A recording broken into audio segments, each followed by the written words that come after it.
Good morning students, welcome to the geography class. Today we are going to start our geography in 7th class with the chapter number 1, Components of Environment. Students, this year also we have started our session with the online classes only. I know you all miss your school very much, but it's safe to stay at home. Home environment is quite safe for you people. So that's why our classes are online. But I know you love your school. You miss your school environment, your playground, your gardens, your buildings, and you love to sit with your friends. So the environment of the school is very much loved by the kids. So today our topic is environment. So let's begin our topic. But before that, let's see the learning outcomes. Students, after the completion of this video, you would be able to state the meaning of environment. You can easily differentiate between physical and biological environment. You can name 4 spheres of environment with their meanings. You can easily differentiate Sial and Sima, which are the 2 layers of the earth. And finally, you would be able to explain the importance of lithosphere on which we all are living. Let's start our today's topic, environment. Students, we are breathing the air. We are drinking this water. We are having a variety of food items. We are living safely in our homes. We have constructed beautiful buildings. And all these things are our environment. So you can say environment in its true sense can be defined as all that surround us is our environment. Or you can say the environment is our basic life support system. We cannot survive without our environment. As you see, our earth has this environment. That is why life is possible here. No other planet is having the life. Why? Because we have the right environment here.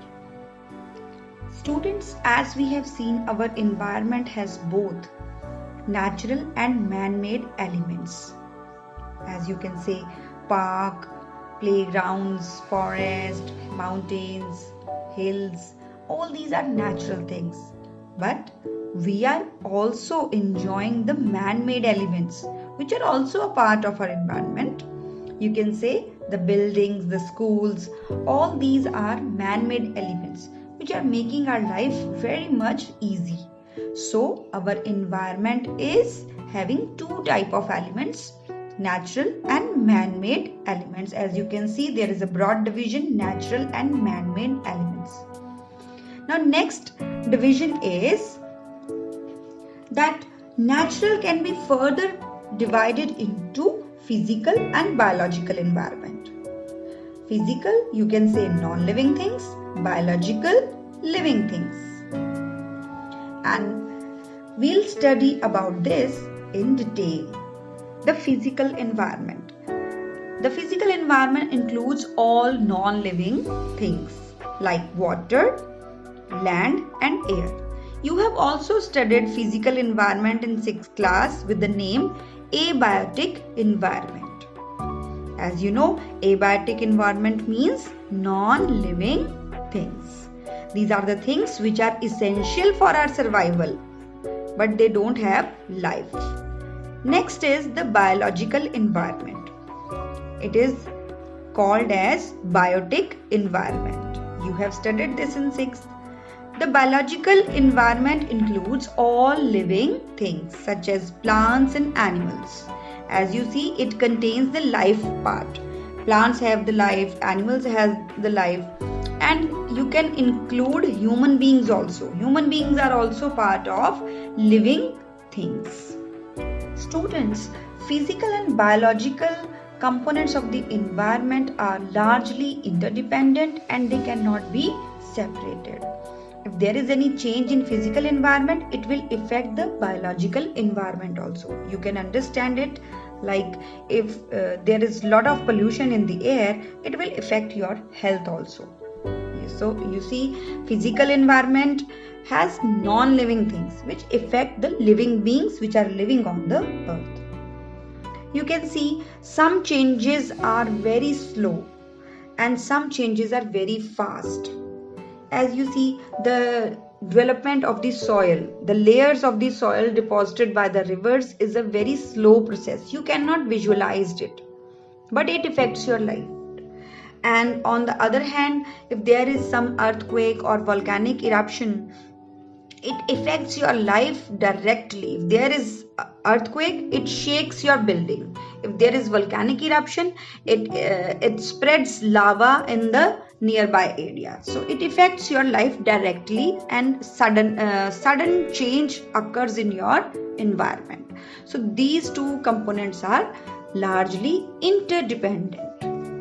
Students, as you have already studied that our environment has 4 spheres. The first one you can see in the picture is lithosphere, which is earth or land or rocks. Secondly, hydrosphere, which means water. Atmosphere means air. And the fourth one is biosphere, which means life. So our life is possible on the earth just because of these 4 spheres. Let's start with the first sphere, that is lithosphere. The literal meaning of lithosphere is rocks or land. The earth's solid layer is called lithosphere. Now see the diagram here.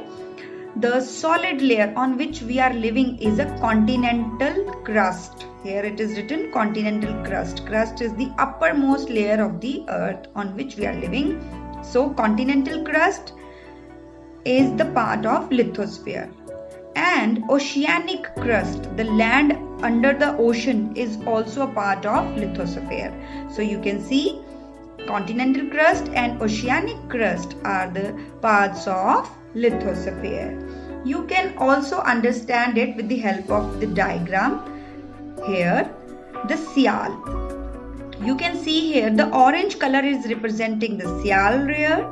It is the uppermost part of the lithosphere composed of rocks rich in silica, Si, and aluminium, Al, is called Sial. You can learn these symbols from your chemistry book, that the symbols for silica is Si, aluminium symbol is Al. So here we have given the name Sial. Second layer is Sima. Below the Sial layer, the rocks are mainly rich in silica and magnesium. That is why it is called Sima. You can say silica symbol Si, magnesium symbol Ma, and it becomes Sima. So it is represented here with the red color layer. Right? So you have to draw the diagram in your notebook representing Sial and Sima, which are the 2 layers of the lithosphere, which is also called crust. Right? So let's come to the next topic, that is importance of lithosphere. As you know, lithosphere is a sphere of land which provides us land to live. It provides us soil for the plants. You see, growth of plants depends upon the soil. Thirdly, it is also a source of all the mineral wealth. You can see सारे minerals हमें कहाँ से मिलते हैं? From the soil, from the land, right? Now it's time for home assignment. Student, here is a sheet for your topic. Here is first question. Here the diagram is incomplete. You have to complete the diagram. And in question number 2, you have to complete the flow chart. Some names are missing here. You have to give the names of the elements, components, and you have to give their examples also. And the third question is mention the importance of lithosphere. You have to write 3 points as we have done in today's topic. That's all for today. Now you have to complete your assignment and paste it in your geography notebook. Till then, take care. Thank you.